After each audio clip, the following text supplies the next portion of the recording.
por favor.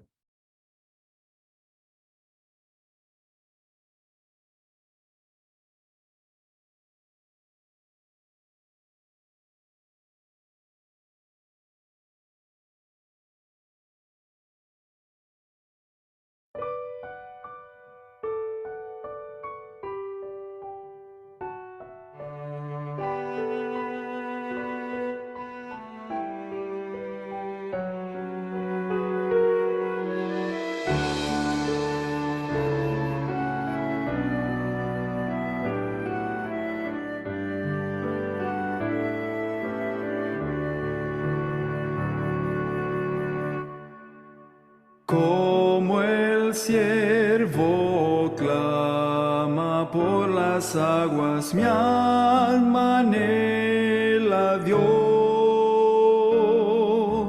Solo tú satisfaces mi ansiedad llenándome de paz. Solo tú eres mi sostén. ¿A quién iré sino solo a ti? Yo te rindo mi vida entera para siempre a ti, Señor. Cristo, tú eres mi amigo y mi hermano, aunque eres rey también. Yo te amo por sobre todo y te alabo, mi Señor. Solo tú eres mi sostén. ¿A quién iré sino solo a ti? Yo te rindo mi vida entera para siempre a ti, Señor. Más que al oro te anhelo a ti, pues solo tú me podrás saciar. Solo tú eres mi alegría, la razón de mi existir. Solo tú eres mi sostén. ¿A quién iré sino solo a ti? Yo te rindo mi vida entera para siempre a ti, Señor.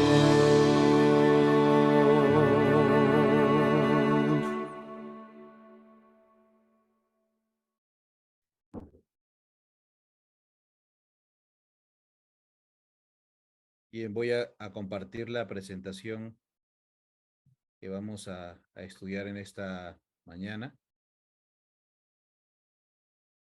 No sé cómo está en su lucidez. Vamos a estudiar un tema que creo que es importante para nosotros. Hay una palabra en teología que se usa para hablar de ese encuentro que Dios siempre quiere con su pueblo. Desde el principio, antes del pecado, Dios, dice la inspiración, conversaba con la santa pareja. Tenían caminatas donde Jesús iba junto a ellos y les hablaba en cuanto a quién era Él, quién era Dios y quiénes eran ellos. Después del pecado, la Biblia registra de que Dios ya no puede tener esa comunión directa con su criatura. Se abre un abismo y no es porque Dios esté molesto con su criatura, sino que la santidad de Dios destruiría al hombre pecador. Pero aún a pesar de una circunstancia cambiada, de una criatura rebelde, Dios sigue trabajando para revelarse al ser humano. Y se usa una palabra en teología que es teofanía, la revelación de Dios a su criatura. Dios siempre ha querido esto, lo desea y lucha por eso. Por eso nosotros encontramos que en el libro de Éxodo el Señor le dice a su pueblo, a un pueblo que había salido de Egipto, un pueblo ignorante, un pueblo con un espíritu idólatra aún. Le dice, construyanme un santuario para que yo habite en medio de ellos, de ustedes, en medio del pueblo. Dios queriendo siempre habitar con su pueblo, revelarse con su pueblo. Esto es lo que siempre Dios ha querido y lo ha hecho ahora por medio de su revelación, la palabra de Dios y la naturaleza. Pero la palabra de Dios ha sido puesta en duda. Le pregunto, por ejemplo, ¿quién es el autor del libro de Isaías? Y usted dirá, esa pregunta es muy fácil. ¿Quién escribió el libro de Isaías? Y la respuesta está en su mente dando vueltas y repitiéndolo y usted dirá, pues fue Isaías. Ahora, hermanos, dentro del ambiente quizá de la iglesia, de los que leemos el libro de Isaías, de nosotros, y decimos, bueno, ahí dice Isaías y el autor es Isaías, entonces el que lo escribió es Isaías, no hay duda. Por 25 siglos había unidad de pensamiento en esta idea.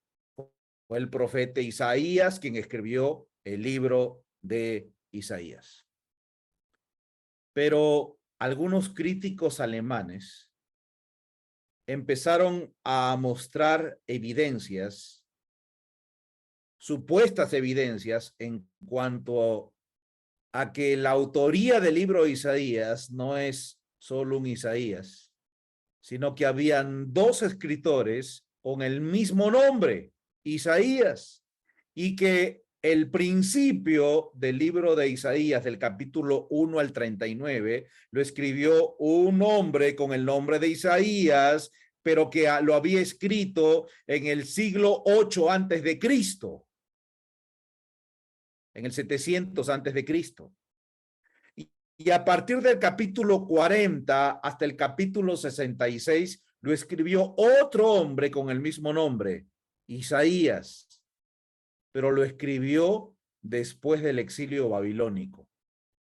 Es decir, que del año 535 en adelante. ¿Cuál es la razón?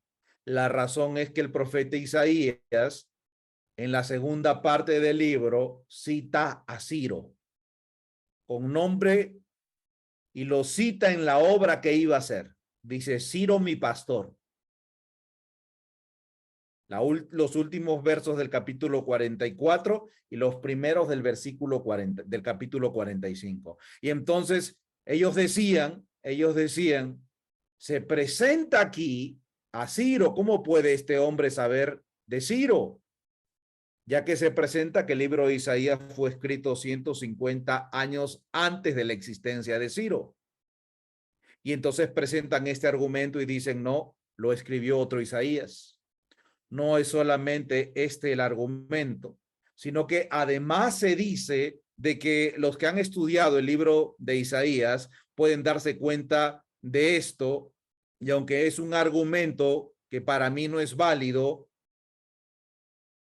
puede tener razón en algo, que desde el capítulo 1 hasta 39 usted encuentra un mensaje distinto que del capítulo 40 al 66.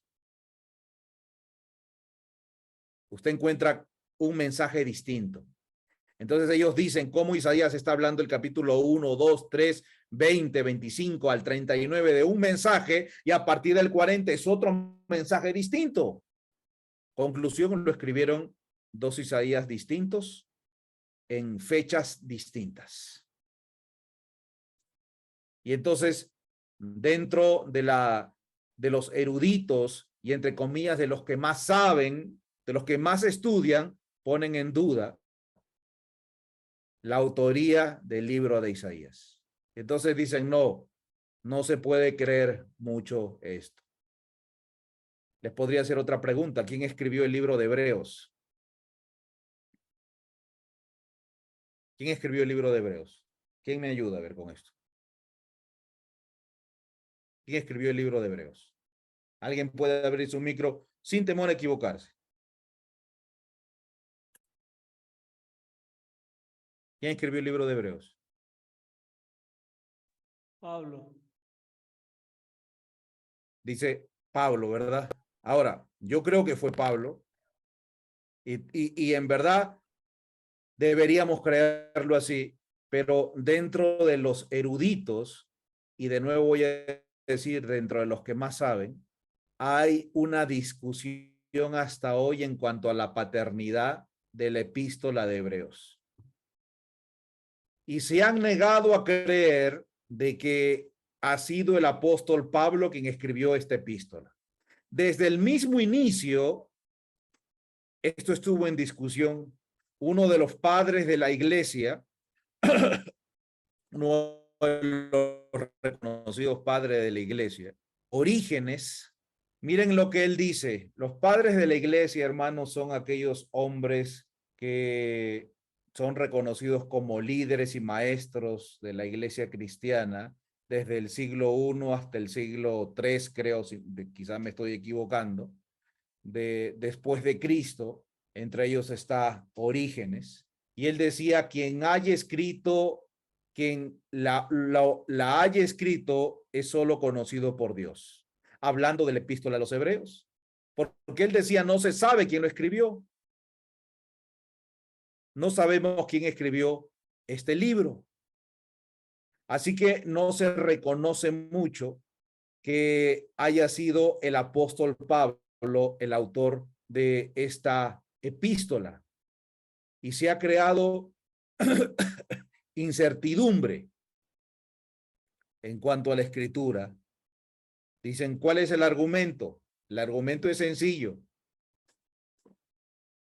El apóstol Pablo escribe de una manera distinta.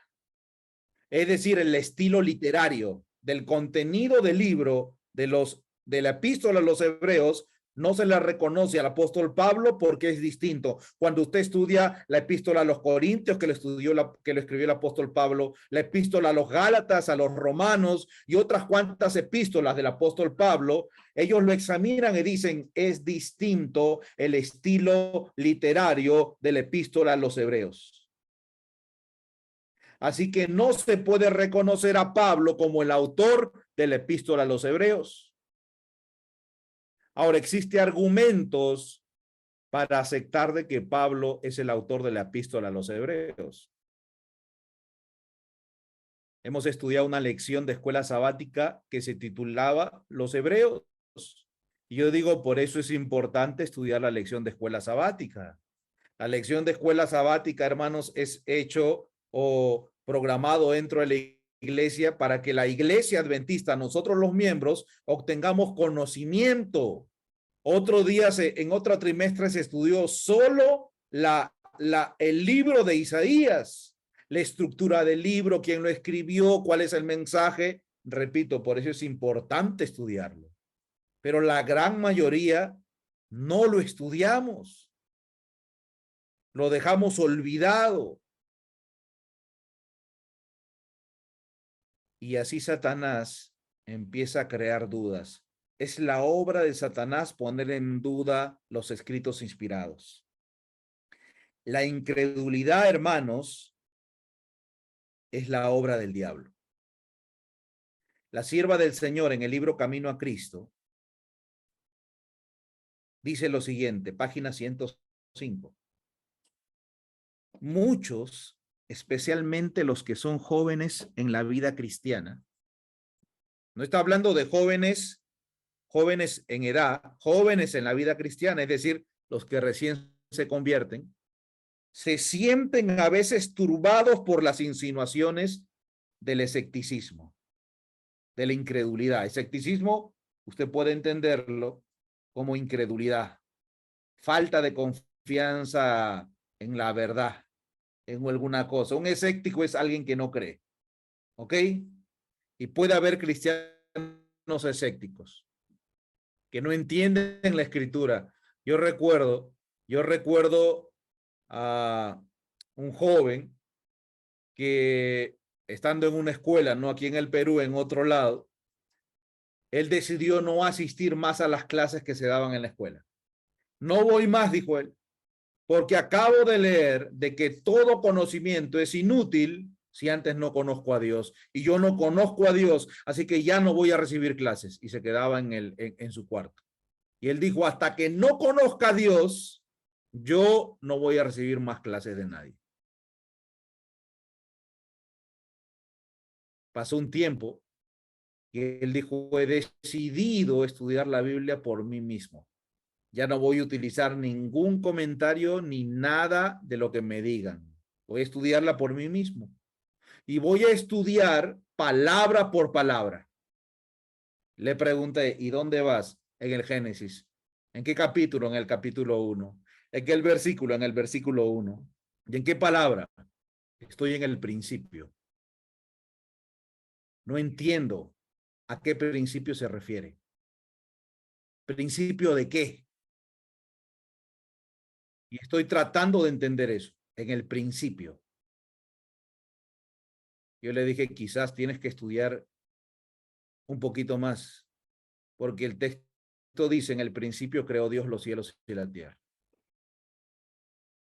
Y puedes entender quizás un poco más, no quedarte solamente en una palabra. Los contextos te ayudarán a entender más esa palabra. Y él empezó a albergar incredulidad. Dejó de leer los testimonios y creer en el espíritu de profecía.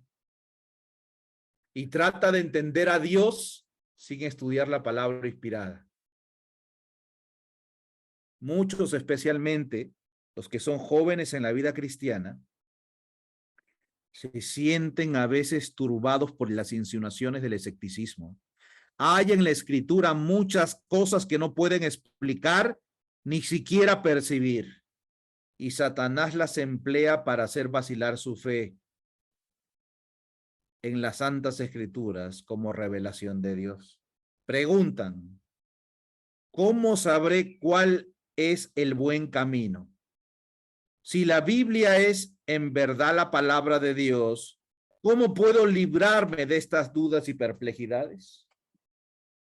¿Se dan cuenta lo que hace el diablo? El diablo lo que hace es que crear dudas en la palabra de Dios, porque la palabra de Dios es quien nos guía. Y cuando crea dudas, nos preguntamos, ¿y yo cómo sé que me estoy yendo por el buen camino?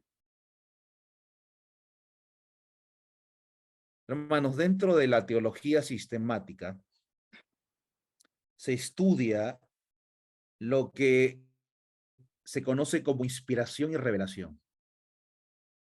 Se discute esto, revelación e inspiración.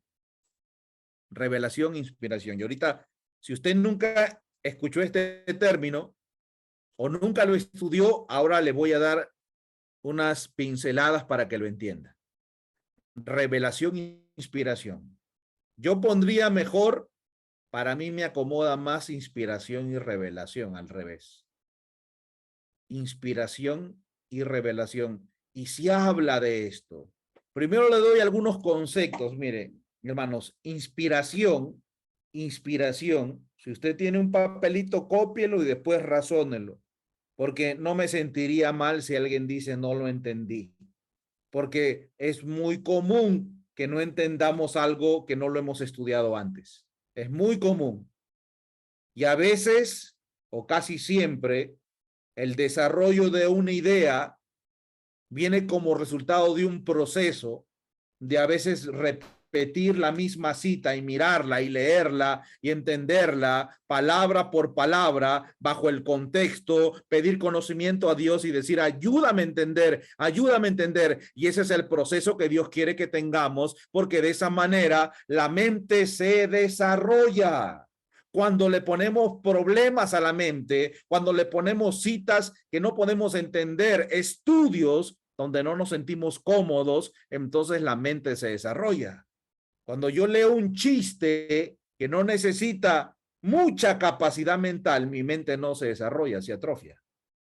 Cuando yo paso delante de un televisor viendo una novela, por ejemplo, mi mente no necesita mucho esfuerzo para entenderla, entonces mi mente no se desarrolla, se atrofia. Cuando me pongo delante de problemas difíciles, entonces ahí mi mente se va a desarrollar. Y a veces rehuimos a partes difíciles de la escritura. Así que si usted me dice, hermano, y me escribe después, me dice, no entendí lo que usted presentó, yo le digo, copie las ideas y usted después va a entenderlo quizá. Repítalo una y otra vez, pregunte, vaya a otras fuentes, pero lo que quiero enseñarles hoy es un poco sobre inspiración y revelación. ¿Qué es inspiración? En mis palabras, ¿ok? Inspiración es el proceso cuando Dios escoge una persona. Escoge una persona. Ahora, esta persona es escogida por Dios según Él lo quiere, según Él le da la gana. ¿Cómo que le da la gana? Sí, según lo que Dios quiere, Él escoge a quien quiere. Podría decir a una persona que vive en santidad, pero hay registros bíblicos que no nos muestran así. Porque Dios escogió a un codicioso de nombre Balaam para inspirarlo. Un codicioso. Entonces, la inspiración es el proceso donde Dios escoge una persona, la que Él cree conveniente. Ahora, es cierto que mayormente escoge a personas con características de obediencia, de fidelidad, de entrega. Pero el Señor escoge a quien Él quiere. Escoge a la persona y los capacita. ¿Para qué los capacita?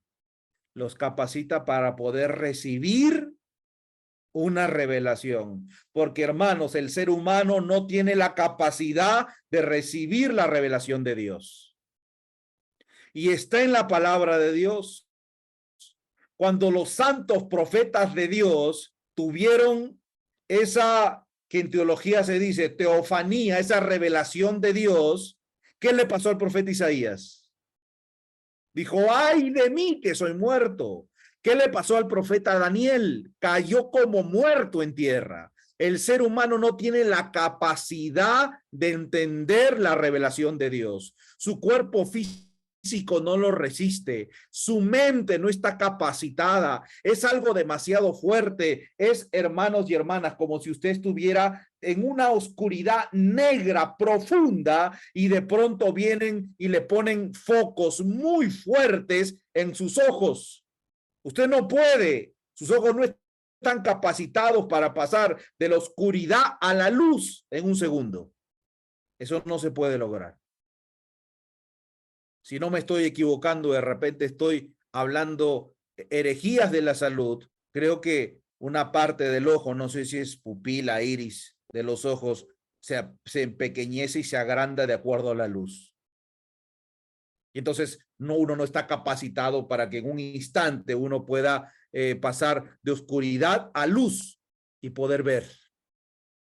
Lo mismo pasa con el hombre pecador, el hombre finito, el hombre rebelde. No tiene la capacidad de recibir la revelación de Dios. Puede hasta morir.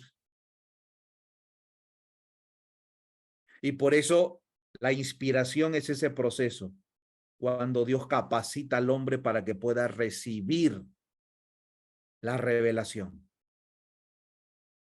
Revelación entiéndase como mensaje. Una información de parte de Dios. Puede ser una imagen.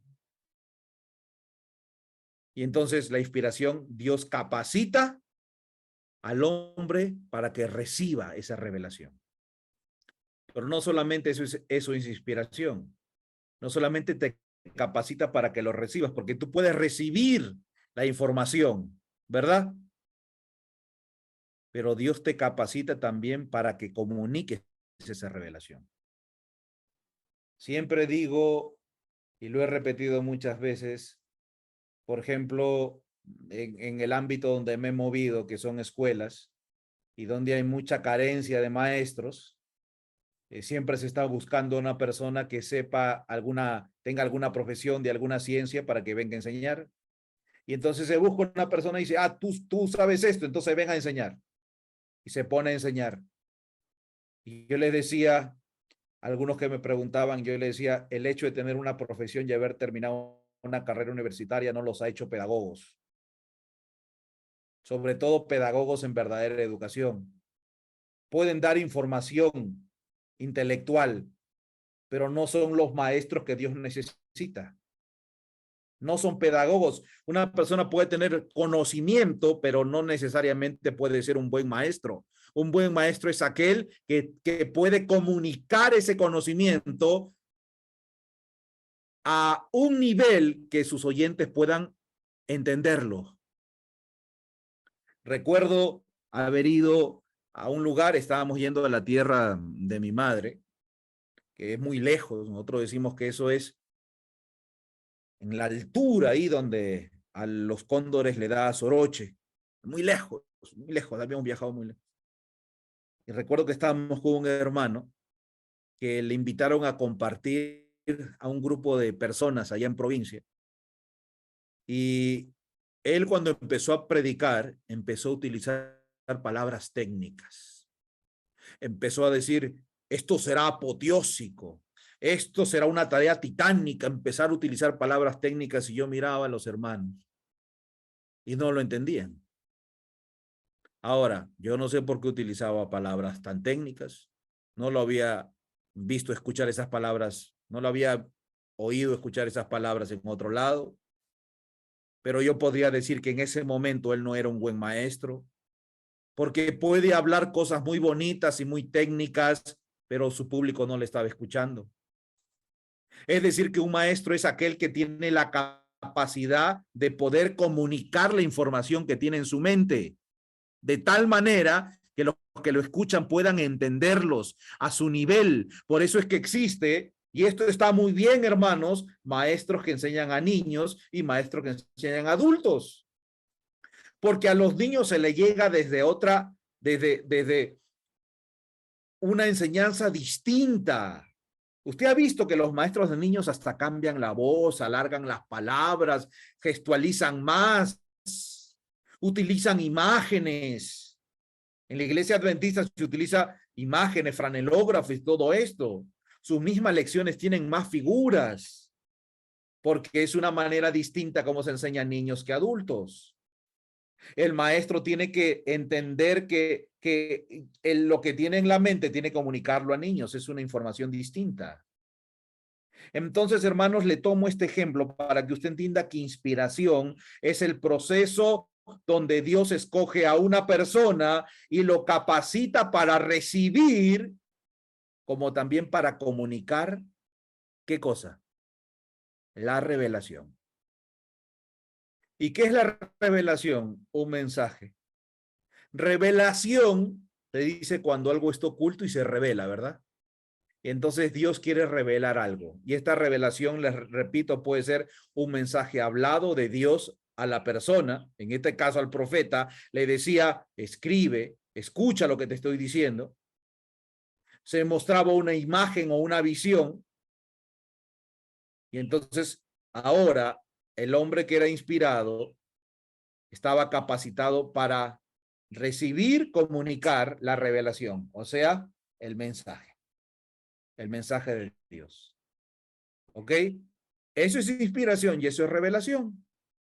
Inspiración, Dios escoge una persona, lo capacita para poder recibir y poder comunicar un mensaje que es una revelación. ¿Ok? Ahora, hermanos, existen 3 teorías en la iglesia adventista y también en las denominaciones cristianas referentes a lo que es inspiración. La discusión está casi en la inspiración. Yo le voy a nombrar 3 de ellas, 2 son peligrosas, son falsas. La primera de ellas es la teoría de la inspiración verbal. Segunda, la teoría de la inspiración como encuentro. Y la tercera, la teoría de la inspiración plenaria. Ahora, no se asuste si usted dice que me están enseñando hoy tantas palabras. ¿Ya entendió qué es inspiración? ¿Entendió qué es inspiración? ¿Sí? Inspiración es cuando Dios escoge una persona y la capacita para recibir y para comunicar un mensaje, ¿ok? Y ese mensaje es la revelación. Es decir, que podríamos utilizar un sinónimo y decir mensaje revelación. Lo mismo, ¿ok? Ahora, estas teorías también son sencillas. Lo que sucede, hermanos, es que los que estudian estos puntos utilizan palabras muy técnicas. Mi trabajo es que usted pueda entender las palabras técnicas. Yo escuchaba a algunos hermanos predicando, no sé si es cierto, no sé si es cierto, quizá mi hermano Juan va a decir eso es falso. Yo no sé si es cierto, escuchaba a algunos hermanos decir, no sé si es verdad, la verdad, si suena lógico o no, que la medicina tendría que ser una ciencia fácil y que algunos hombres eruditos de la medicina agarraron y cambiaron los términos fáciles en términos difíciles para monopolizar el entendimiento de la medicina. Así que hoy ya no se utiliza palabras sencillas, sino palabras técnicas dentro de la medicina. Entonces, cuando le dicen es un pediatra, uno que no sabe un poco dice, ¿un pediatra qué es? ¿Y qué es un pediatra? Un doctor especialista en tratar a las enfermedades de los niños, ¿no? Un pediatra, ¿no? ¿Verdad? Entonces uno dice, ¿verdad? ¿Y por qué no me lo dicen así? ¿Por qué me dicen pediatra? ¿Será verdad que algunos eruditos cambiaron las palabras y le hicieron más difícil para que el pueblo no lo entienda, entonces ellos sí lo entienden y así se hagan ricos? No lo sé, hermanos. Lo que sí puedo decir es que nuestro lenguaje, el ser humano siempre ha buscado la evolución de la palabra. Y dentro de la evolución de la palabra, del desarrollo de la palabra, se ha buscado decir más con menos. Es decir, en vez de decir un doctor especializado en las enfermedades de los niños, se utiliza una palabra, un pediatra. Y dentro del lenguaje, esto es evolución. Y yo sí lo creo así, usted puede creer distinto, pero yo lo creo así. Yo creo que es así. Que decir más hablando poco es evolución. Ahora, si usted cree distinto, de hecho, los que tienen esta idea progre dicen hay que cambiar palabras, ¿no?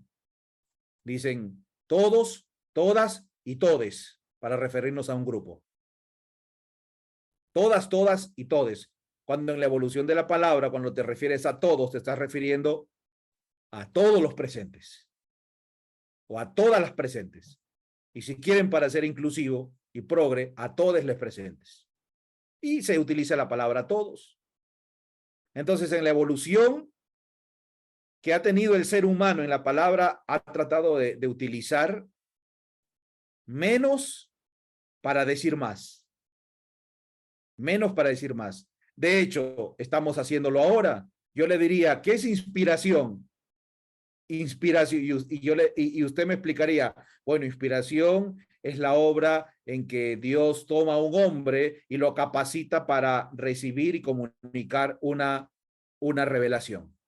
¿Se da cuenta? Pero toda esa explicación se resume en inspiración. Y entonces yo solamente tengo que decirle, está inspirado y usted ya debe entender qué es. No tengo que explicarle todo. Por eso es que yo creo que la evolución de la palabra nos ha ayudado a nosotros a decir más. ¿Son técnicos? Claro que sí. Y para eso se estudia, pues, hermanos. Por eso se estudia. Para entender.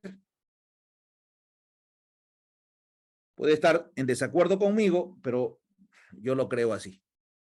Lo que imagínense tener que hacer un libro tratando de explicar cada una de las palabras y las subpalabras que utilizas y otras palabras. Por ejemplo, inspiración es el proceso. Y ahora, ¿qué es proceso? Otro paréntesis. Proceso es tal. Entonces, nunca se llegaría a concluir quizá un libro, o sea, haría un libro mucho más grande, ¿no? Voy a explicarles, hermanos, volviendo al tema, cuál es la teoría de la inspiración verbal, ¿ok? No lo tengo escrito, así que usted lo puede apuntar. La teoría de la inspiración verbal es más bien una concepción mecánica de la inspiración, donde se entiende que el profeta es simplemente en términos antiguos, un taquígrafo. Vamos a decir, el profeta es un secretario que toma nota del dictado de su jefe palabra tras palabra. La teoría de la inspiración verbal se cree que el profeta está con voy a utilizar términos antiguos, su máquina de escribir. ¿Y por qué utilizo ese término? Porque la máquina de escribir era solamente para escribir, no como la computadora, que es para otras cosas. Y entonces, la teoría de la inspiración verbal se cree de que el profeta, el hombre que llamó Dios, lo que hace es copiar literalmente palabra tras palabra lo que recibe de Dios. Es decir, que el jefe está dictando, entonces todo lo que el jefe dictó, el profeta lo copió. Y esto lo va a dar para que reciba el pueblo. Si usted lo cree así, le quiero empezar a decir que eso es un error. Creer que Dios dicta palabra tras palabra todo lo que se comunica. Palabra tras palabra. Esta es una teoría, la teoría de la inspiración verbal. Repito, la teoría de la inspiración verbal es cuando se entiende de que el profeta, los hombres designados, lo que la obra que hicieron es una obra de secretario. Y que Dios le dictó palabra, coma, punto, toditito, y ellos lo copiaron y lo dieron para el pueblo. Teoría de inspiración verbal, se llama así. ¿Usted lo cree así? Bueno, yo no lo creo así. De hecho, la iglesia adventista no lo cree así. La segunda es la teoría de la inspiración como encuentro. Eso es algo más complicado, porque la teoría de la inspiración como encuentro se cree que el profeta es inspirado como persona. También nosotros lo creemos así. Pero se cree que los pensamientos y las palabras que transmite el profeta son sus propias ideas, que no son las ideas de Dios, lo cual esto es falso, hermanos. La teoría de la inspiración por encuentro sostiene que el profeta es el intérprete de la autorrevelación de Dios. Miren, en otras palabras, para que lo entienda así, Dios inspiró al profeta, está inspirado, y como está inspirado, puede hablar cualquier cosa. Está inspirado, puede sacar cualquier mensaje, el que a él se le ocurre. ¿Por qué? Porque está inspirado. ¿Me entiende? Entonces, si le ocurre él algo, entonces él puede hablarlo. Dice que es un intérprete de la autorrevelación de Dios. Entonces él puede estar caminando y ver un árbol y decir, bueno, esto significa esto porque es un hombre inspirado. No necesita sueños, no necesita visiones, no necesita que Dios le hable, no. Él es un hombre que vive iluminado, un inspirado. No necesita más. Y entonces todo el conocimiento lo saca de su mente, porque su mente ya está inspirada. Así que todo lo que él diga es inspiración. ¿Ok? Repito, no necesita de sueños ni de visiones. No necesita de la guía del Espíritu de Dios, porque ya es un hombre en sí mismo inspirado. Se le llama también la teoría del encuentro, ¿no? Que él se encontró con Dios y fue impactado, así que desde ese momento es un hombre que está inspirado y movido por Dios en todo lo que él hace. un iluminado, podría decir. Como estos hombres en las religiones, en las religiones paganas de la India, donde existen unos guías inspirados que están iluminados y ayunan y están ahí sentados y dicen algunas cosas iluminadas y que frecuentemente tienen relaciones sexuales con sus aquellos que lo siguen, sus discípulos, y nadie dice nada porque es parte de su inspiración. Pueden hacer cosas negras o blancas, grises, buenas o malas, pero es un hombre inspirado, así que todo tiene que interpretarse como parte de su inspiración. La teoría del encuentro. Se encontró con Dios y terminó iluminado, inspirado. No necesita profecías, no necesita sueños, no necesita hacer visiones. Ese encuentro cambió su vida. La teoría de la inspiración como encuentro, ¿ok? Que también es falsa, que no la cree la Iglesia Adventista. Y la tercera, hermanos, que es la que cree la Iglesia Adventista, es la inspiración plenaria. Inspiración plenaria, ¿ok? ¿Qué dice esta teoría? La teoría de la inspiración plenaria nos enseña o nos sugiere que son los pensamientos más bien que las palabras los inspirados. Son pensamientos, no palabras, lo que ha sido inspirado. Dios inspira el pensamiento, no es que dicta palabra tras palabra. Y ahora vamos a pasar a explicarlo y vamos a desarrollar esta idea, que es la idea que como adventistas del séptimo día creemos. La inspiración plenaria es cuando Dios inspira pensamientos. ¿Ok?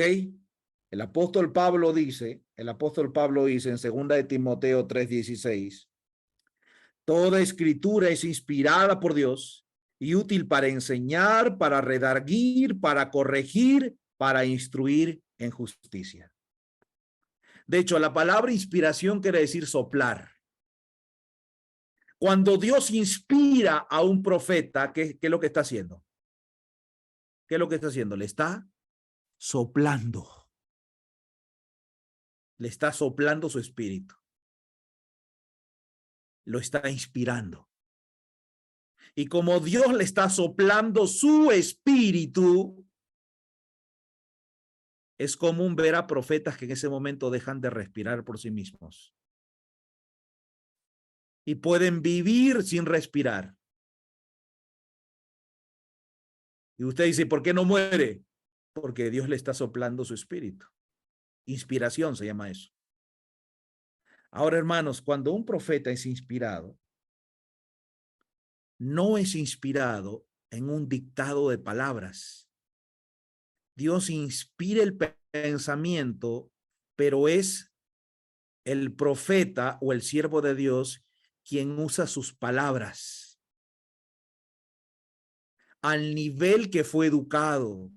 Es decir, que usted no va a encontrar a un profeta utilizando una palabra que no conoce y que nunca utilizó.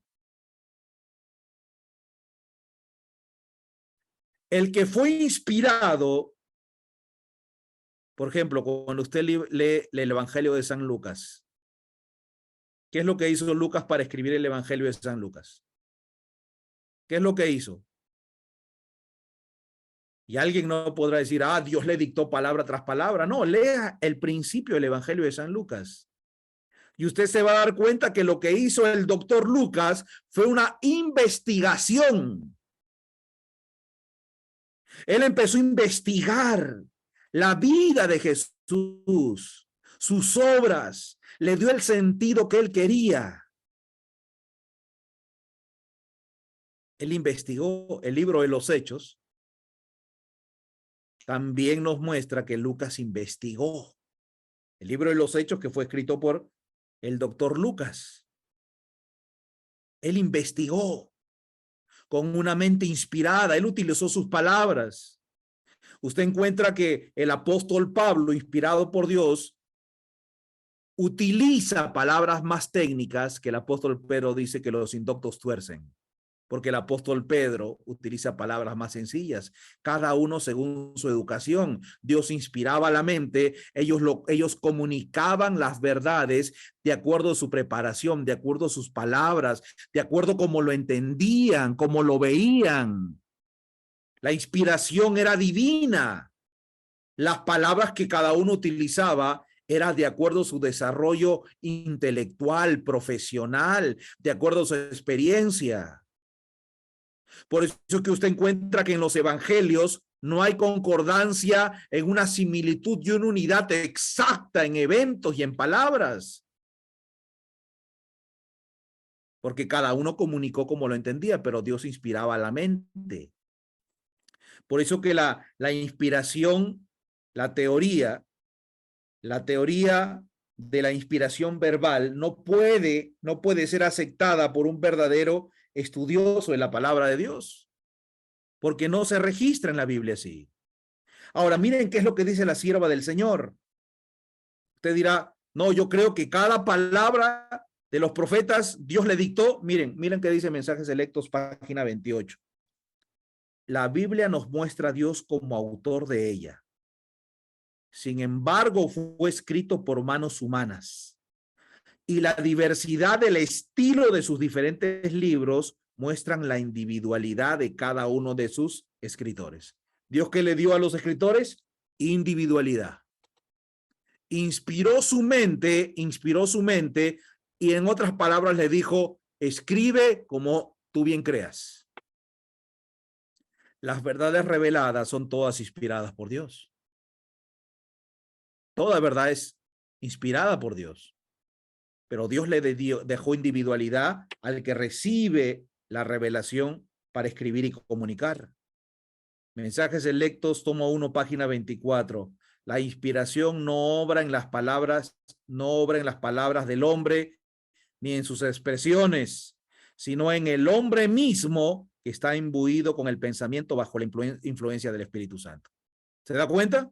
La inspiración no te dicta palabra tras palabra, coma, punto aquí, punto aparte, sino que obra en el hombre, en la mente del hombre, bajo la influencia del Espíritu Santo. Dios no dicta palabra tras palabra. Dios inspira la mente y el hombre es el encargado de comunicar con sus propias palabras y en su individualidad. El mismo libro, página 29. Dios se ha dignado a comunicar la verdad al mundo por medio de instrumentos humanos. Y él mismo, por su Santo Espíritu, habilitó a los hombres y los hizo capaces de realizar esta obra. ¿Cómo se llama esto? Inspiración. Dios habilita al hombre. Esto se llama inspiración. Guió la inteligencia de ellos en la elección de lo que debían decir y escribir. Miren, hermanos, y aquí hay algo que usted tiene que entender. Dice, Dios guió al hombre ¿en qué? En la elección de lo que debían decir y escribir. Esto es inspiración. Es decir, que Dios no solamente en la inspiración lo capacita para que pueda recibir el mensaje. Repito, en la inspiración lo capacita para poder comunicar. No es que Dios le dice, te capacito para que recibas. Y después le dice, bueno, para comunicar te dejo totalmente solo. Es claro y es cierto que no dicta palabra tras palabra, pero también es cierto que no lo deja solo para comunicar. El Espíritu Santo guía la inteligencia para que elijan las mejores palabras. Para que elijan mejores palabras. Dios guía. Está dando inteligencia para que el que está escribiendo elija palabras que el pueblo pueda entender, y por eso es inspirado lo que escribe. Y tiene que entender que el tesoro fue confiado en vasos de barro, pero no por eso deja de ser del cielo. Aunque son seres humanos finitos con errores los que están escribiendo, y Dios está llevando y capacitando para que decidan qué poner, cuáles son las mejores palabras, no olvide que los que escribieron fueron hombres que se podían equivocar. Eso no lo debe olvidar. Una cita más, Mensajes Selectos, tomo 1, página 23. Hermano, si usted está entrando en alguna duda, le está quedando alguna duda, sin dudar, ahí no entra en duda, ahí no entra en duda, escríbame por WhatsApp o deje su pregunta en el chat de Zoom y diga, bueno, entonces, ¿por qué esto? ¿Y por qué el otro? Escríbalo. Escríbalo y ponga su pregunta ahí. Yo entiendo de esta manera. ¿Ok? No es mi intención crear dudas. Es mi intención que podamos entender cómo Dios actúa. Así que le pido de que pueda escribir si usted tiene alguna duda, ¿ok?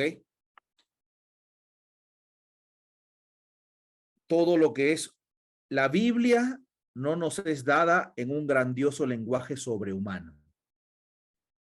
No hay revelación verbal, hermanos. No hay revelación verbal, no hay palabra sobre palabra. No es que Dios agarró algo escrito y lo dictó palabra tras palabra. Jesús tomó la humanidad a fin de llegar hasta el hombre donde éste está. La Biblia debió ser dada en el lenguaje de los hombres. Todo lo que es humano, ¿qué es, dice hermanos? Todo lo que es humano, ¿qué es? Imperfecto. Todo lo que es humano es imperfecto. ¿Eso qué quiere decir? Que como hubo intervención humana en los escritos de la Biblia, ¿usted qué va a encontrar en la Biblia? Imperfecciones. Ciertamente, hermano, usted dirá, pero ¿cómo? El hermano Isaías está diciendo que en la Biblia hay imperfecciones. Hermanos, todo lo que es humano es imperfecto. Así que en medio de la inspiración, que no nos sorprenda de que existan errores que no cambian el sentido, pero usted va a encontrar. Y yo le voy a mostrar ahora algunos. ¿Ok? Lo que tiene que tener claro es que Dios inspiró la mente, con su espíritu guiaba en la elección de palabras, pero la sierva del Señor dice, todo lo que es humano es imperfecto. No olvide eso. Mensajes Selectos, tomo 1, página 24. La Biblia está escrita por hombres inspirados, pero no es la forma del pensamiento y de la expresión de Dios. No es la forma de pensamiento y en la expresión de Dios, es la forma de la humanidad. Dios no está representado como escritor, ¿me entiendes? Dios no es el escritor. No es que Dios escribió y los profetas simplemente eran los secretarios. Por ejemplo, hoy por hoy, los escritores de libros tienen secretarios que pueden escribir por ellos. Pero cuando se publique el libro, tiene el nombre del autor. Y la sierva del Señor dice, Dios no está representado como escritor, porque Dios, repito, inspiró la mente.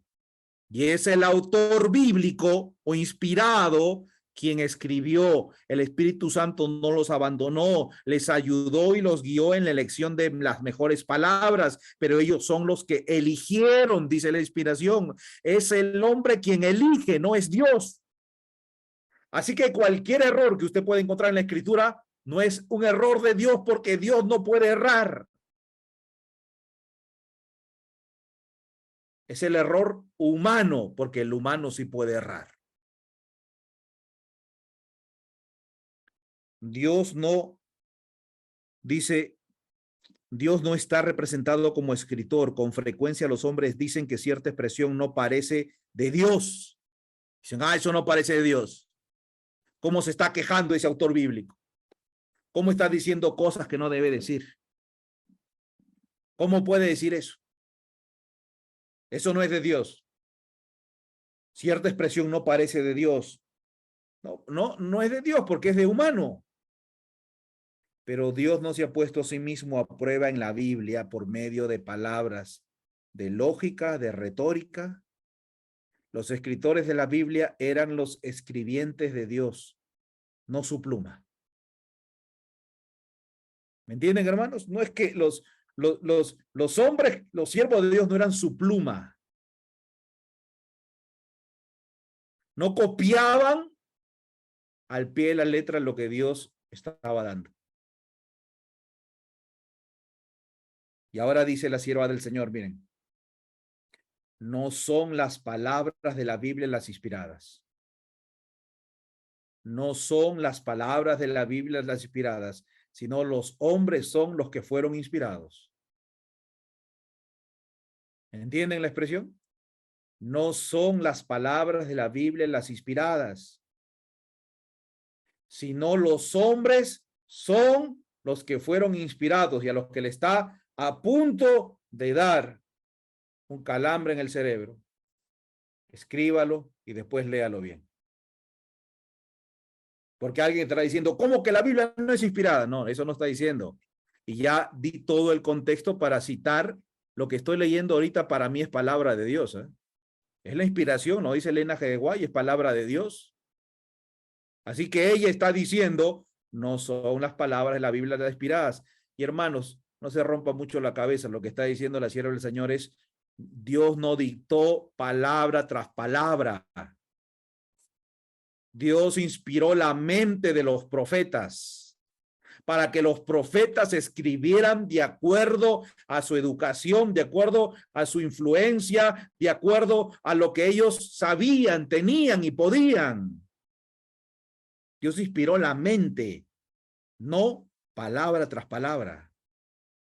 La inspiración no obra en las palabras del hombre ni en sus expresiones, sino en el hombre mismo. Repito, está diciendo, Dios inspiró la mente, que está imbuido con pensamientos bajo la influencia del Espíritu Santo, pero las palabras reciben la impresión de la mente individual. La mente divina es difundida. La mente y la voluntad divina se combinan con la mente y la voluntad humanas. De ese modo, las declaraciones del hombre son palabras de Dios. ¿Por qué son palabras de Dios? Porque se mezcla con Dios.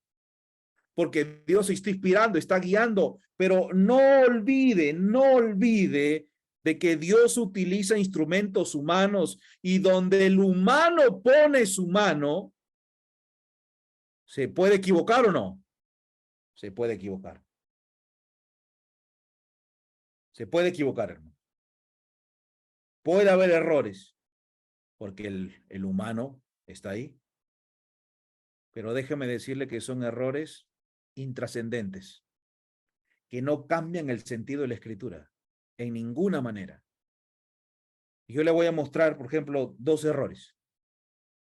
Y usted después lo estudia y me dice, hermano, usted está equivocado, esto no fue error, esto fue error de copista, tal persona lo copió mal. Usted puede decir eso, pero para mí no es un error de copista ni de traducción, lo escribieron y así está escrito y es un error, pero no trasciende en nada en lo que Dios nos está comunicando. Vamos a algunos errores, mire. Marcos capítulo 5, versículo 1 al 4. Ya habla de la experiencia de los endemoniados gadarenos, ¿ok? Dios cruza el mar de, perdón, Jesús cruza el mar de Galilea con sus discípulos. El Señor Jesús ahí calma la tempestad que se levanta y llega a Gadara, a las costas de Gadara. Y cuando él llega, miren lo que dice Marcos, ¿ok? Vinieron al otro lado del mar a la región de los Gadarenos y cuando salió él de la barca, enseguida vino a su encuentro de los sepulcros. ¿Cuántos? ¿Cuánto dice Marcos? Un hombre o un espíritu inmundo. Usted conoce la historia, no voy a leer más. Marcos dice que vino un hombre, ¿ok? Un endemoniado. Ahora, después está Lucas. Lucas 8, 26 y 27 narra la misma historia y dice, y arribaron a la tierra de los Gadarenos que están en la ribera opuesta a Galilea. Al llegar a la tierra vino a su encuentro. ¿Cuántos hombres vinieron? Dice Lucas. ¿Cuántos vinieron? Un hombre, también dice. Vino un hombre. Ahora, Cuando nosotros estudiamos un poco los trasfondos históricos de la escritura del Nuevo Testamento, ¿qué se escribió primero? ¿Mateo, Marcos o Lucas? Y alguien va a decir que se escribió primero Mateo y lo va a demostrar. Pero después dicen no. Y que Marcos escribió de lo que dijo Mateo. Y después vino Lucas y estudió a Mateo y a Marcos y escribió él otra cosa. Otros dicen no, el primero en escribir fue Marcos. Conciso, pequeño, al punto. Y después escribió Mateo y después escribió Lucas, que estudió de los dos. Y así se habla mucho en cuanto a quién escribió primero. Lo que sí puedo remarcar y es preciso de que tanto Marcos como Lucas dicen que fue un hombre el que salió. ¿Ok? Salió un hombre. Pero Mateo, hablando del mismo evento, dice en Mateo 8, 28 y 29, cuando llegó a la otra orilla, a la tierra de los Gadarenos, vinieron a su encuentro. ¿Cuántos vinieron? 2 endemoniados que salían de los sepulcros. La pregunta que hacemos es, ¿cuántos endemoniados eran? ¿2 o 1? Y no importa la respuesta que usted dé, va a ser de que alguien de los escritores, de los evangelistas esté en error. No importa lo que usted crea. Usted puede creer que es 1. Si usted cree que es 1, Mateo estaba equivocado. Usted puede creer que es 2. Si usted cree que es 2, entonces Lucas y Marcos estaban equivocados. ¿Es verdad o no? Alguien cometió un error. Ahora, ¿quiere saber quién cometió el error? ¿Quiere saber quién cometió el error? Si usted quiere saber quién cometió el error, escríbame por WhatsApp. Yo le voy a decir quién cometió el error. Le voy a dar esa tarea. Porque alguien cometió aquí un error. Y déjeme decirle, y yo lo invito, vaya, vea las traducciones de copistas, porque alguien puede decir, no, es que el copista copió mal la traducción, en la original no dice así. No, falso. Tal como se escribió, tal como está traducido hasta ahora. Pero usted vaya e investigue. Yo ya fui y estoy convencido de que alguien cometió un error aquí. Ahora, mueve mi fe esto en creer en la Biblia y alguien puede decir, ya ve, hay un error, esto no hay que creer en la Biblia porque es hecho de humanos y hay un error. Si usted cree eso, usted no entendió lo que hemos estudiado anteriormente. No es que Dios le dictó a Marcos y le dijo, es uno. No es que Dios le dictó la palabra a Lucas y le dijo, es uno. Dios no dictó la palabra a Mateo y le dijo, son 2. Dios inspiró la mente y cada uno escribió de acuerdo a su impresión. ¿Ok, hermanos? Así que si usted quiere saber cuál es el error, mire otro error. Mire otro error, hermanos. Ahora el error viene de Mateo. Miren este error y usted dirá, entonces Mateo es el equivocado, porque acá como se ve equivocar así, miren, Mateo 27:9 dice, hablando de las profecías mesiánicas que tenían que cumplirse cuando Jesús iba a estar en esta tierra. Hay más de 300 profecías mesiánicas. ¿Qué son profecías mesiánicas? Eventos que tenían que cumplirse en la vida de Jesús. Que su ropa se iba a repartir, que iba a decir tengo, que iban a ser de una virgen. Miqueas 3:2, por ejemplo, dice que iban a ser en Belén. Todas estas profecías del Antiguo Testamento se cumplieron en Jesús. Y lo que hacía el apóstol Pablo, ¿se acuerdan cuando Jesús estaba camino a Emaús con 2 de sus discípulos? La Biblia dice, Lucas capítulo 24, de que Jesús empezó a mostrarles en la escritura, en Moisés y en los profetas, lo que decían de él. Es decir, que Jesús empezó a mostrar y decía, mira, acá dice que iba a ser muerto en una cruz.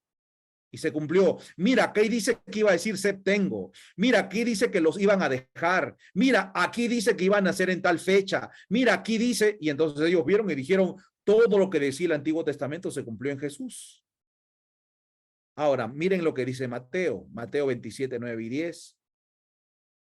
Así se cumplió lo dicho por el profeta Jeremías, cuando dijo, Y tomaron las 30 piezas de plata, precio del apreciado, según precio puesto por los hijos de Israel, y los dieron para el campo del alfarero, como me ordenó el Señor. Entonces Mateo está viendo los últimos eventos de la vida de Jesús, cuando Judas fue y recibió 30 piezas de plata por la muerte por entregar a su maestro, y después se arrepiente y va y dice, no, él es inocente, y tira las piezas de plata, y los Anás y Caifás dicen, ese es tu problema, tú ya lo vendiste, y Judas va y se ahorca, ¿ok? Esas 30 piezas de plata las recogen y dicen, bueno, esto no lo podemos tirar al tesoro del templo.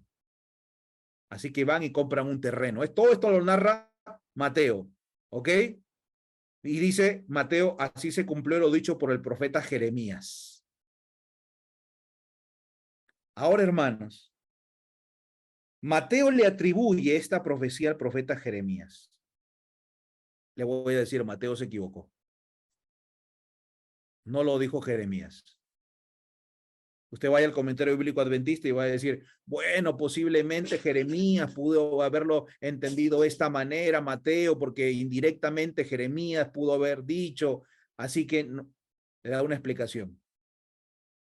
Yo le digo, Mateo aquí comete un error, porque no fue Jeremías quien citó esta profecía mesiánica, fue el profeta Zacarías quien lo dijo. Y miren, Zacarías 11, 12 al 13. Y les dije, si os parece bien, dadme mi salario, y si no, dejadlo. Y pesaron por mi salario 30 piezas de plata. Y me dijo Jehová, echadlo a tesoro, hermoso precio con que me han apreciado. Y tomé las 30 piezas de plata y las eché en la casa de Jehová al tesoro. ¿Se da cuenta lo que dice? Y entonces alguien puede venir y decir, entonces la Biblia no es palabra de Dios, porque Dios no se puede equivocar. Y aquí ya me mostraste dos errores. Hermano, tú en vez de ayudarme a creer en la Biblia, me estás ayudando a ser incrédulo, me estás empujando a no creer en la palabra de Dios. Es porque no entiende lo que es inspiración y revelación. Dios no inspiró palabra tras palabra, y por eso la sierva del Señor lo dice. Donde está la mano humana va a haber error. Dios inspiró el pensamiento, pero cada uno lo escribió como lo entendía y podía. Podríamos mencionar que en Números 10:29 se presenta a Jobat como el cuñado de Moisés. En cambio, en Jueces 4:11 se lo identifica como su suegro. Que hay algunos más errores, pero repito, sin trascendencia, en detalles menores, insignificantes. Lo que queremos destacar, hermanos y hermanas, es que el tesoro de Dios está en vasos de barro. Y estos vasos de barro, estos envases, contienen equivocaciones, errores, discrepancias, llámelo como usted desee. Pero estos errores de ninguna manera niegan la inspiración divina del material ni la autoridad divina que hay detrás de los mensajes inspirados. El problema es cuando nos salimos del mensaje que Dios quiere dar en detalles. Y en los detalles puede haber equivocaciones, claro que sí, porque son manos humanas que se equivocaron, pero son errores intrascendentes, hermanos. Dios inspiró la mente, ellos utilizaron su lenguaje, su impresión, lo que ellos entendieron. Déjeme comentarles, por ejemplo, ya que somos adventistas y creemos en la inspiración de Elena G. de White, un obrero de California del Sur, él empezó a justificar su incredulidad en cuanto a los escritos inspirados, a los testimonios de la sierva del Señor, de Elena G. de White. Y justificó su incredulidad haciendo referencia a algo que la sierva del Señor, Elena G. de White, había escrito. Elena G. de White había estado escribiendo en cuanto al sanatorio del Valle del Paraíso que queda cerca de San Diego. Y ella había mencionado de que en este sanatorio había 40 habitaciones. Ella había dicho en el sanatorio y en esas 40 habitaciones, ella había dicho, pero en ese sanatorio no había 40 habitaciones. En ese sanatorio había 38 habitaciones. Así que este hombre creía que en este detalle Elena G. White se había equivocado, por lo tanto no es inspirada, no es profetisa. Y que esto estaba perjudicando ciertamente las pretensiones que teníamos como adventistas de ser inspirada por Dios. Porque no habían 40, habían 38. ¿Ok? Entonces, la sierva del Señor le escribe a este hombre y miren qué es lo que le dice. Manuscrito 107, página. Manuscrito 107, año 1909, dice. La información dada concerniente al número de las habitaciones del sanatorio del Valle del Paraíso fue proporcionada no como una revelación del Señor, sino simplemente como una opinión humana. Nunca se me ha revelado el número exacto de habitaciones de cualquiera de nuestros sanatorios. Y el conocimiento que he obtenido de tales cosas lo he adquirido preguntando a aquellos que se suponen que saben. Hay ocasiones en que deben mencionarse cosas comunes, deben ocupar la mente pensamientos comunes, deben escribirse cartas comunes y dar información que ha pasado de un obrero a otro. Tales palabras, tal información no son dadas bajo la especial inspiración del Espíritu de Dios. ¿Se da cuenta? Es decir, que estos detalles y esta información no es que Dios lo inspiró. La sierva del Señor estaba diciendo, esas 40 habitaciones, y este hombre dice, entonces no es profeta porque hay 38. Está fijándose en un detalle. ¿Se da cuenta? Está fijándose en un detalle ahí. Y la sierva del Señor está diciendo, no, usted se está equivocando. A veces hay que citar cosas comunes. Y quizá en esto, Elena G. White lo mismo le está diciendo, esta información yo la obtuve no porque Dios me lo reveló, sino porque yo pregunté a gente que conocía y que conocí y dijo, ¿cuántas habitaciones hay ahí? Como 40. Entonces Elena G. White está diciendo 40. Esto lo usamos nosotros todo el tiempo. Recuerde que son seres humanos, vasos de barro. Elena G. White dice, donde la mano del ser humano está, puede haber error. ¿Se da cuenta? Y por eso yo personalmente no dejo de creer en el don de inspirar, el don profético que recibió Elena G. White. Yo creo que lo que estoy leyendo es palabra de Dios.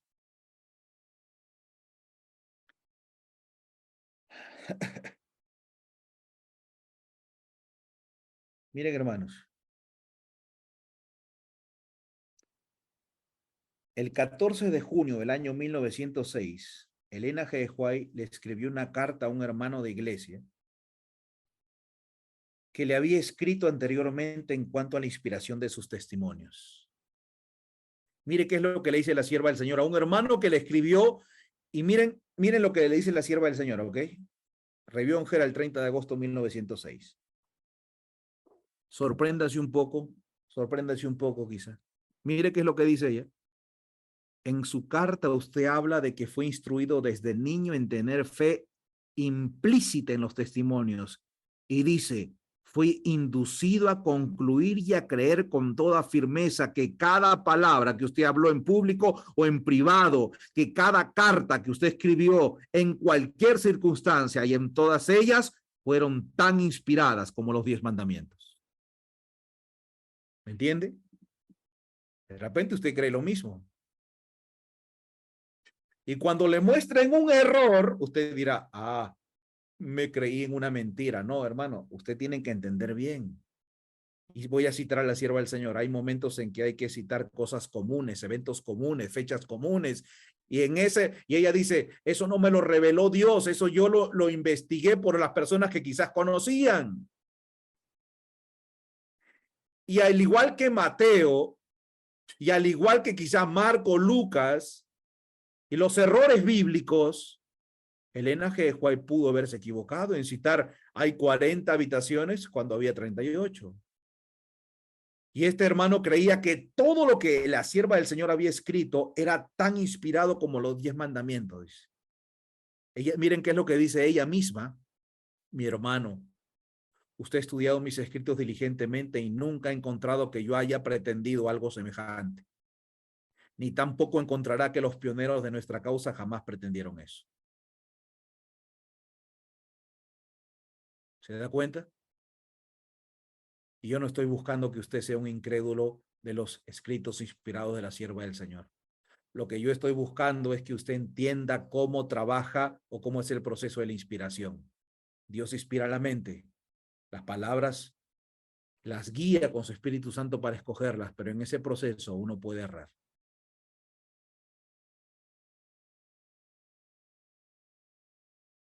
¿Ha leído usted el libro Conflicto de los Siglos?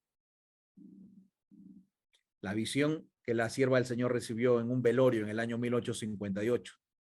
En el año 1888 se publicó la primera edición del libro Conflicto de los Siglos.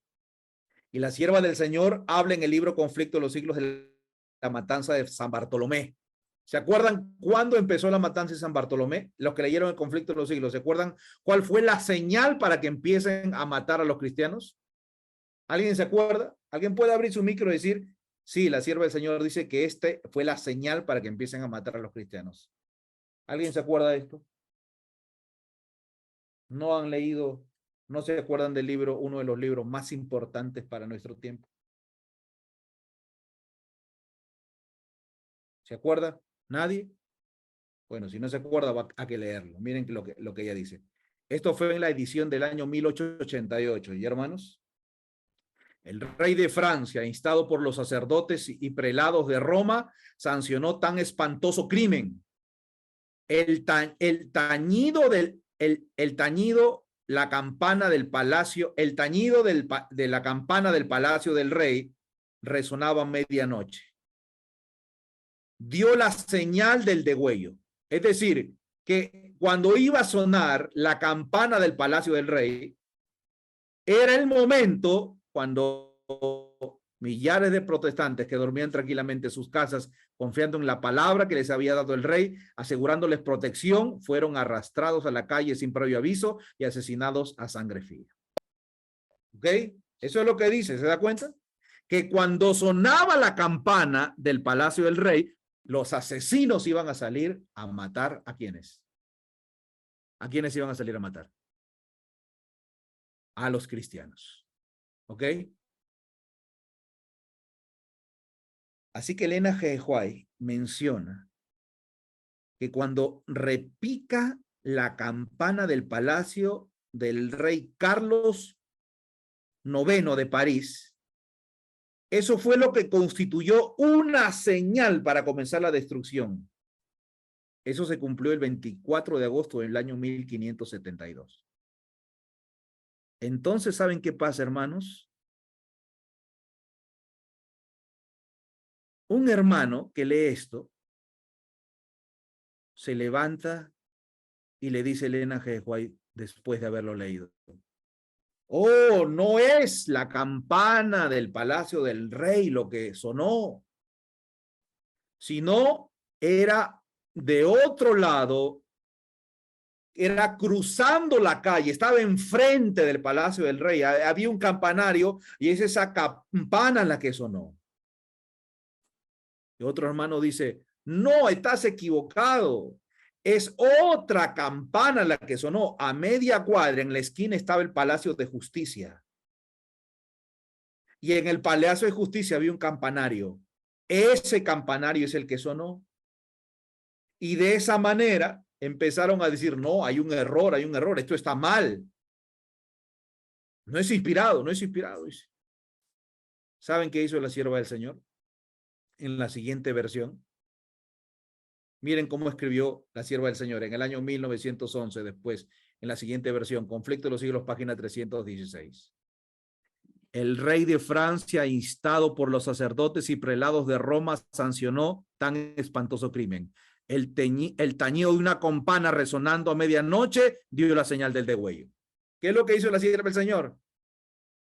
Le quitó ese dato que para algunos con mente limitada, como me decía un hermanito ayer con que conversaba, con mente tan obtusa, esa mente obtusa, me decía él. Con su mente tan, gente con mente obtusa, se empieza a fijar en detalles y empezar a decir, hay un error, esto no es inspiración. El asunto no era la identidad de la campana, hermanos. El asunto importante eran los sucesos que ocurrieron en esa noche, la muerte de los mártires. La muerte de los mártires.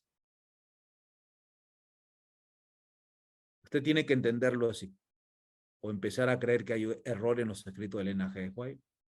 De hecho, ¿se acuerda que le cité hace un momentito cómo Mateo, en vez de citar a Zacarías, citó a Jeremías? ¿Usted cree que Elena G. White se equivocó de la misma manera?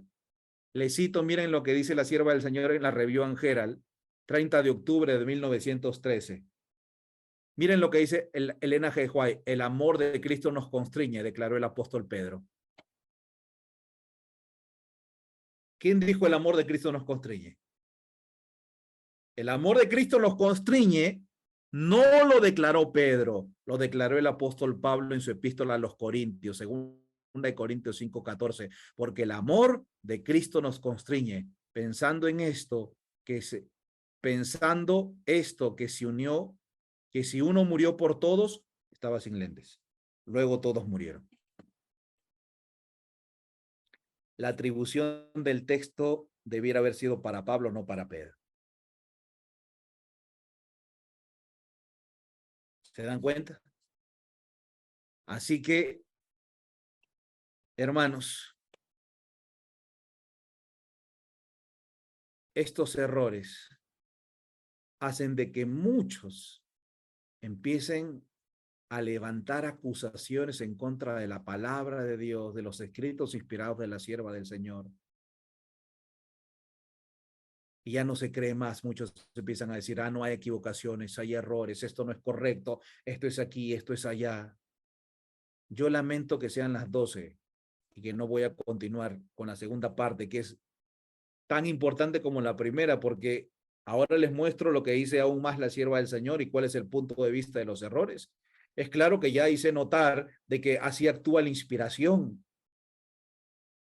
Yo creo firmemente que la Biblia es la palabra de Dios y nos muestra el camino, y que Elena G. White fue inspirada por Dios, y lo que leo de ella es palabra de Dios. Hoy en día se han levantado grupos antitrinitarios que buscan errores de la palabra de Dios y han causado incredulidad para muchos. Y muchos dicen, no, es que los jesuitas lo han cambiado, los escritos de Elena G. White, los textos bíblicos, y muchos están dejando de creer en la inspiración. No tienen los pies firmes sobre la palabra de Dios. Ahora, me disculpo ahora por no terminar el tema, pero lo voy a continuar en la tarde. El hacer el repaso de la lección me quitó el tiempo para terminarlo, pero yo voy a continuar en la tarde. Así que los que tienen ahora, si no he cumplido mi propósito y en vez de crear una fe en la palabra de Dios y he creado incredulidad, no falte en la tarde. Vamos a ver qué es lo que dice la sierva del Señor y qué es lo que presenta la Biblia. ¿Ok, hermanos? Dios bendiga su palabra. Si usted está aquí es porque Dios los ha guiado. Y a pesar de los errores, Dios los ha guiado. Y Dios les ha dado salvación. Quiero terminar en esta mañana, ya tarde, son las 12:04, diciéndole cuántos quieren decirle, Señor, obra en mi vida y en mi corazón. Yo creo en tu palabra y quiero seguir tu voluntad que está trazada en tu palabra. Fortalece mi corazón, sáname, cúrame. Quizá hay alguien que está pasando algún momento difícil en su vida, por diferentes motivos, hermanos. Hace poquito tiempo, la pandemia nos mostró cuán frágiles somos como seres humanos. Uno puede creer que está muy fuerte, que tiene la salud muy estable.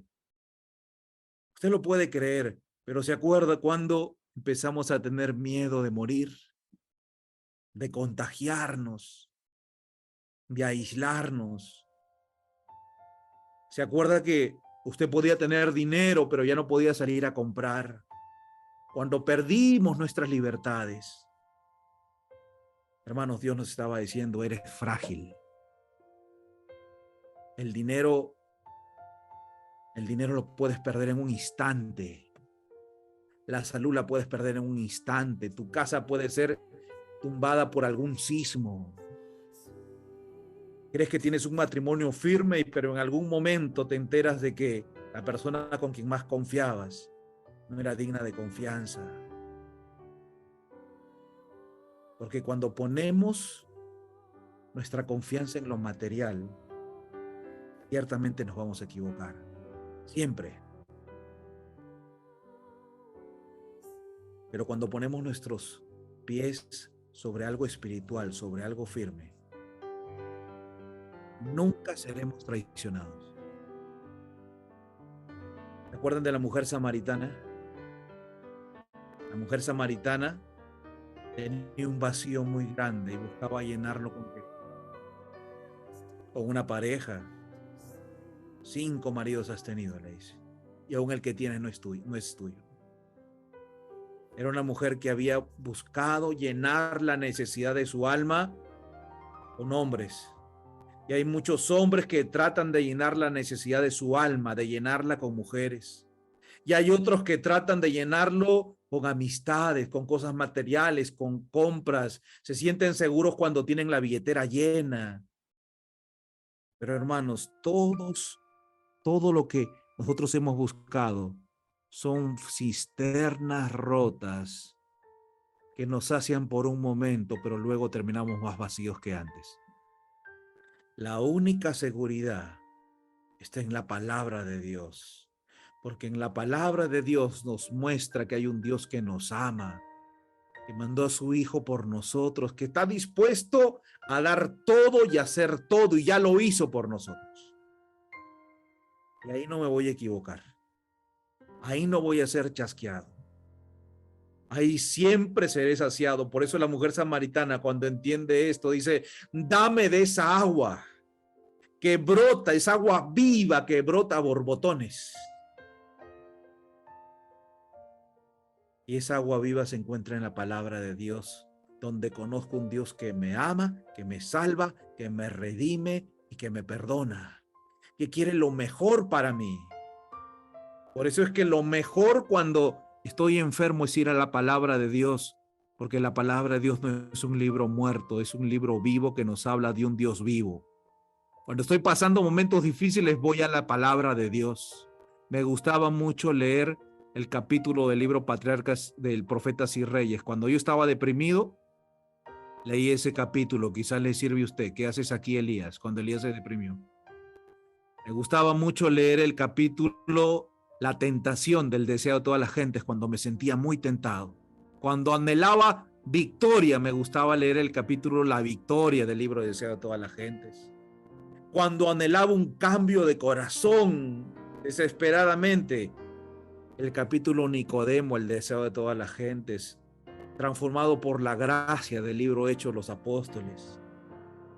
El camino a Cristo, que es hecho un libro de victoria. Hermanos, encontramos en la palabra de Dios suficiente descripción de un Dios que nos ama. Sosténgase en la palabra de Dios, y todo aquello que nos aleje de la palabra de Dios no es otra cosa que las herramientas y los ataques satánicos que quieren causar incredulidad en nuestro Dios. Dios bendiga su palabra y nos anime a creer. En la tarde voy a continuar, ¿ok? ¿Cuántos quieren decirle, Señor, quiero confiar en ti como mi Dios, quiero amarte? Puede levantar su mano ahí. Ahí donde está. Quiero amarte, quiero que perfecciones mi vida.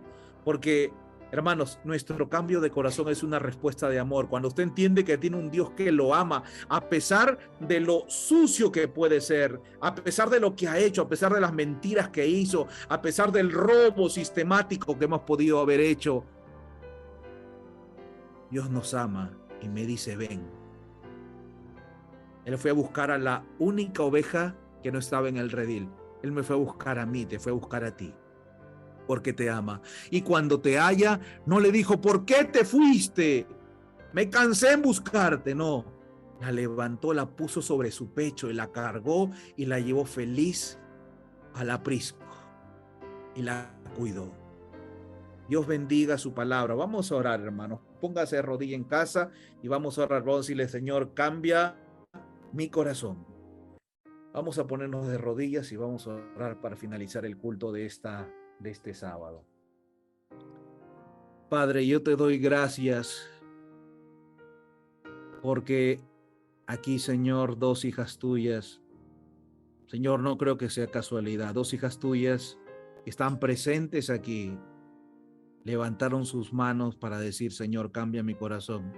Y dos hijas tuyas, Señor, que están de manera virtual, la hermana Celide y tu hija Candy, Señor, constantemente tienen ese pedido de que hagas esa obra en su vida. Tú escuchas sus oraciones, sus deseos.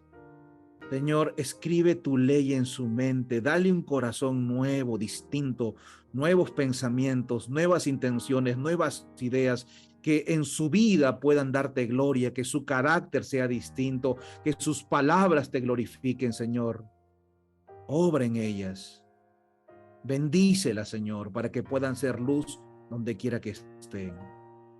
Que al levantarme de esta oración, te pido que esa obra sea completa. Señor, que muchos están luchando con enfermedad, con problemas emocionales, con cuentas económicas, con sus pecados, con su carácter.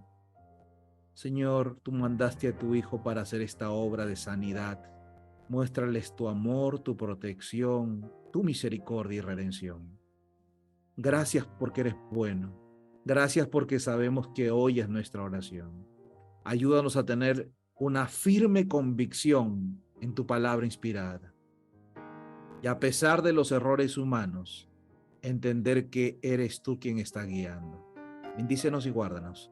Te lo pedimos en el nombre de Jesús. Amén, Señor. Dios los bendiga y Dios los guarde, hermanos. Y yo creo que en el cielo siempre hay fiesta. Hay celebración por pecadores que se arrepienten e dicen, Señor, soy sucio, soy indigno, soy rebelde, pero necesito de tu sangre. Y el Señor obra ahí. Dios los bendiga, hermanos, que tengan un feliz y santo sábado. Nos encontramos en la tarde. Si usted quiere seguir aprendiendo, venga en la tarde. Haga sus preguntas, puede escribirme por WhatsApp, haga sus preguntas. Y todo este tiempo que tiene dudas puede escribirlo, lo vamos a copiar para más tarde. Que el Señor bendiga su vida y nos encontramos en el tema de la tarde para continuar este estudio. Puede abrir sus cámaras y su micro y decir feliz santo sábado. Feliz sábado, gloria al Señor. Amén.